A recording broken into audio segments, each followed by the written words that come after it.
kali serangan Kesultanan Banten yang luluh lantakan kerajaan Pajajaran. Untuk mengetahui selengkapnya, simak video ini sampai tuntas.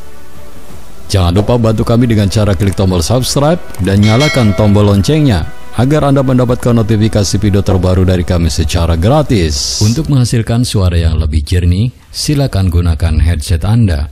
Selamat menikmati hidangan ini. Salah, maksudnya selamat mengikuti. Check it out.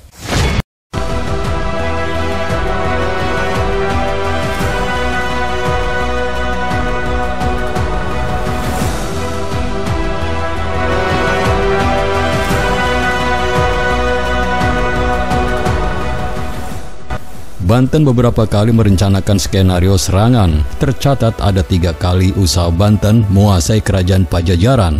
Kerajaan Banten merupakan bagian dari koalisi Kesultanan Islam Demak dan Cirebon, di mana Banten yang berhasil dikuasai pasukan Demak dan Cirebon atas petunjuk Syarif Hidayatullah. Pusat pemerintahan Banten Girang dipindahkan dari pedalaman ke dekat pelabuhan Banten. Pada akhirnya kerajaan Banten merupakan satu kerajaan Islam di Jawa yang masih satu frekuensi dengan Demak dan Cirebon. Di sisi lain, berdirinya kerajaan Banten membuat kerajaan Pajajaran kian terusik. Dikisahkan pada buku hitam putih Pajajaran, dari kejayaan hingga runtuhnya kerajaan Pajajaran, ditulis oleh Ferry Taufik El Jaquin. Pajajaran tak memiliki kedekatan dengan Banten, apalagi sebelumnya merupakan daerah kekuasaannya. Masih ada keinginan kembali dari Pajajaran untuk menguasai Banten lagi. Saat itu Pajajaran dipimpin oleh Surawisesa pasca rajanya Prabu Siliwangi mangkat. Di saat itulah beberapa kali terjadi pergolakan di wilayah-wilayah kerajaan kecil di sekitar Pakuan yang awalnya kerajaan bawahan. Tetapi oleh Surawisesa berhasil ditangani dengan susah payah. Di sisi lain, Banten begitu mempersiapkan dirinya untuk menyerang Pajajaran. Pasukan sudah dilatih sedemikian rupa untuk menghadapi serangan sewaktu waktu. Bahkan serangan Banten ke ibu kota Pakuan benar-benar dilakukan. Tetapi kuatnya benteng pertahanan Pajajaran yang dibangun sejak Sri Baduga Maharaja atau Prabu Siliwangi membuat pasukan Banten kembali dan mundur. Tetapi serangan itu menyisakan duka bagi kerajaan Pajajaran yang saat itu dipimpin oleh Ratu Dewata pasca Raja Surawisesa mangkat. Sebab 2 punggawa terkenal dan disegani di Pajajaran, yakni Tohan Ratu Sarendet dan Tohan Ratu Sangiang gugur di medan peperangan.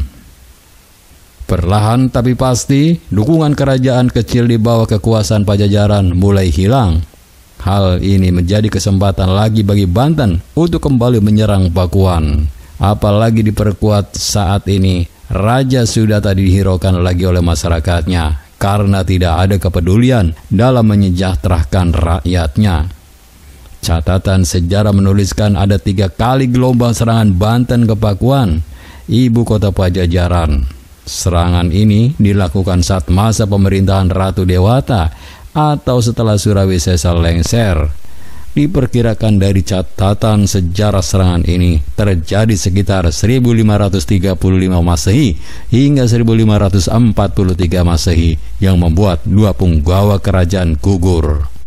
Serangan kedua terjadi saat pemerintahan Prabu Nilakendra sekitar tahun 1551 Masehi hingga 1567 Masehi, di mana dikisahkan dalam suatu naskah Allah perengrang mangkatan nitih ringkadat yang artinya kalah perang, karena itu tidak tinggal di keraton, di mana saat itu berkat serangan dari pasukan Banten, Raja Nilakendra terpaksa melarikan diri dari istana ke sebuah wilayah di Sukabumi Selatan.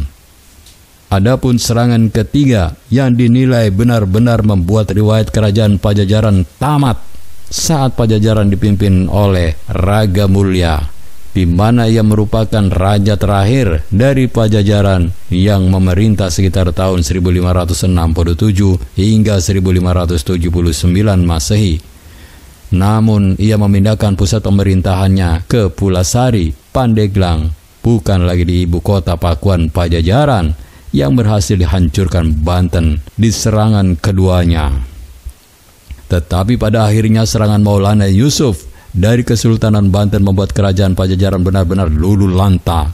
Sang Raja Prabu Raga Mulya Surya Kencana berhasil dibunuh oleh prajurit Banten di Pulasari, Pandeglang.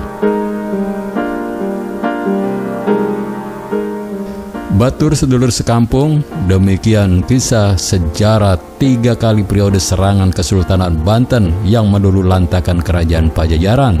Saya yakin Anda memiliki pendapat yang berbeda. Oleh karena itu, jika ada perbedaan, silakan tulis di kolom komentar dengan bijak. Mohon maaf apabila ada kekeliruan atau kesalahan dalam penyebutan nama tokoh. Terima kasih telah menyimak video ini sampai selesai. Jangan lupa bantu kami dengan cara klik tombol subscribe, like, komen, dan share sebanyak-banyaknya. Ingat, tetap meduluran aja pada tukaran. Bye-bye.